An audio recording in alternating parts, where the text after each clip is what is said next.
Palakkad പുതുനഗരത്തെ വീടിനുള്ളിലെ പൊട്ടിത്തെറിയിൽ police കേസെടുത്തുവെന്ന വാർത്ത അനധികൃതമായി സ്ഫോടക വസ്തു സൂക്ഷിച്ചതിനും ഉപയോഗിച്ചതിനുമാണിപ്പോൾ എഫ്ഐആർ രജിസ്റ്റർ ചെയ്തിരിക്കുന്നത്. പൊട്ടിത്തെറിയിൽ മാങ്ങോട് ലക്ഷം വീട് നഗറിലെ ഷെരീഫിനും സഹോദരി ഷഹാനയ്ക്കുമാണ് പരിക്കേറ്റത്.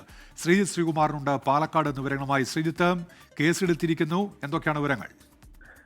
ഉന്മേഷ്, ഷഹാനയുടെ ഭർത്തൃ വീടാണ് ഇത്. ഹക്കീം എന്നയാളാണ് ഇവിടെ താമസിക്കുന്നത്. ഹക്കീമിന്റെ അയൽവാസിയായ റഷീദ് എന്നയാളുടെ പരാതിയുടെ അടിസ്ഥാനത്തിലാണ് ഇപ്പോൾ പുതുനഗരം പോലീസ് ഒരു കേസെടുത്തിരിക്കുന്നത്. അനധികൃതമായി സ്ഫോടക വസ്തു കൈകാര്യം ചെയ്തതിന് ജാമ്യമില്ലാ വകുപ്പുകൾ പ്രകാരമാണ് എടുത്തിരിക്കുന്നത്. പക്ഷേ ആരെയും ഇതുവരെ പ്രതി ചേർത്തിട്ടില്ല. ചിലരെയൊക്കെ ചോദ്യം ചെയ്ത് വരുന്നുണ്ട് എന്നാണ് മനസ്സിലാക്കുന്നത്.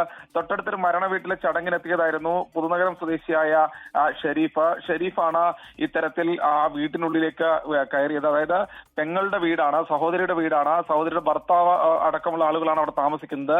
അവിടേക്കാണ് വന്നിരിക്കുന്നത്. എന്തായാലും ഈ വരുന്ന സമയത്ത് അവിടെ വെച്ചാണ് ഈ ഒരു പൊട്ടിത്തെറി നടന്നിരിക്കുന്നത്. ആദ്യഘട്ടത്തിൽ ഗ്യാസ് സ്റ്റൗ പൊട്ടിത്തെറിച്ചു എന്നായിരുന്നു വിവരം ലഭിച്ചത്. പക്ഷേ പിന്നീടുള്ള അന്വേഷണത്തിൽ ഈ വീട്ടുകാർ തന്നെ അതൊരു പൊട്ടിത്തെറിയാണെന്ന് പോലീസിനോട് സമ്മതിക്കുന്ന ഒരു സാഹചര്യം വരെ ഉണ്ടായി.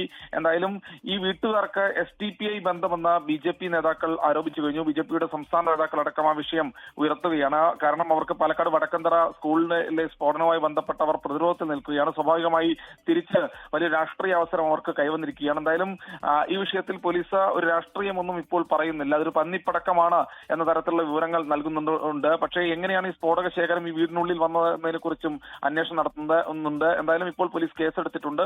പക്ഷേ നിലവിൽ ആരെയും പ്രതി ചേർത്തിട്ടില്ല. കൂടുതൽ അന്വേഷണങ്ങൾക്ക് ശേഷം പ്രതികൾ ഉണ്ടാകുമെന്ന് തന്നെയാണ് പുതുനഗരം പോലീസ് അറിയിക്കുന്നത്. ഉന്മേഷ്. ശരി, ശ്രീജിത്ത് ശ്രീകുമാറിനാണ് പാലക്കാട് എന്ന വാർത്തയുടെ വിശദാംശങ്ങൾ നൽകിയത്.